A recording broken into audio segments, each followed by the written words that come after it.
While school may seem to be a chore to some kids nowadays, just a few decades ago, it wasn't even an option for a large portion of the population. KRBC's Noah McKinney is in studio with a look at the fight for African American education in early Brown County. Abby, David, thank you. You know, teach a man to fish and he'll eat for a lifetime. Teach a man to learn and there's no telling what he can achieve. This was the mindset of 3 Brown County men over 100 years ago. Though segregation left no opportunity for African American children to receive a formal education, these men and women dreamed of a better future. I had the pleasure of meeting a descendant of one of those great men inside the very schoolhouse his great-grandfather built to bring opportunity to his kids and so many more. Man, it's been a long time.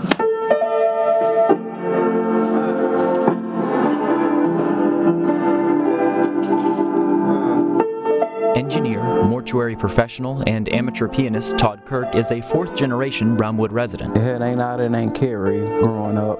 You know, I used to sit and talk with them. They would talk about, you know, a schoolhouse that their mom wanted their dad to build for them. Grand-aunts Ida and Carrie's parents were George and Betty Griffin, rural Brown County residents in the 1890s, unhappy with the lack of education available for their children. As a kid, you know, you really don't pay attention. But those stories of frontier hardship would come rushing back when he visited the Brown County Museum of History 10 years ago. I'm walking around and here goes this schoolhouse that they were talking about. The Griffin Schoolhouse, the first for black children in rural Brown County, built by his great-grandparents over 120 years ago, nearly lost to time but recovered and restored in the late 1990s. To hear all those different stories and then have it right before you, not even knowing, I mean, what was that like?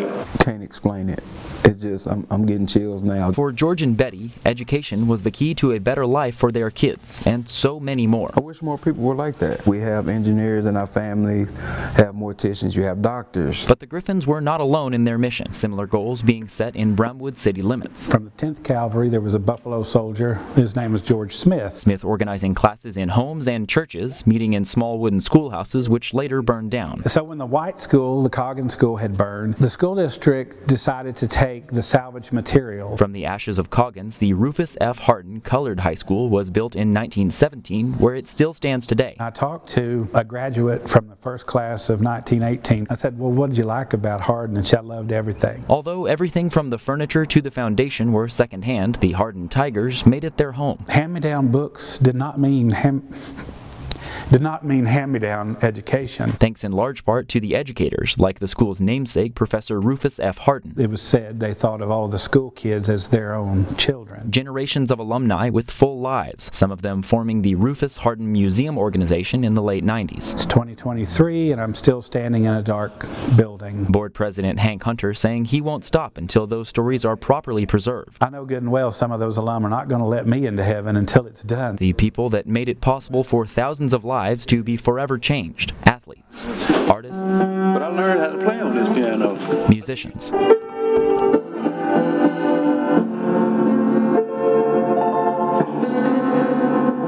It makes me think, what am I going to do now for my community? Defining lives not by the constraints of their time, but by the strength of their community. This has really opened the book.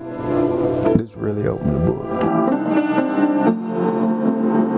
For BigCountryHomepage.com, I'm Noah McKinney. Thank you, Noah. The Griffin Schoolhouse is on display now at the Brown County Museum of History. Hunter says the Hardin Museum organization is not currently able to accept donations. But anyone wishing to get involved can contact him. That information is on our website, BigCountryHomepage.com.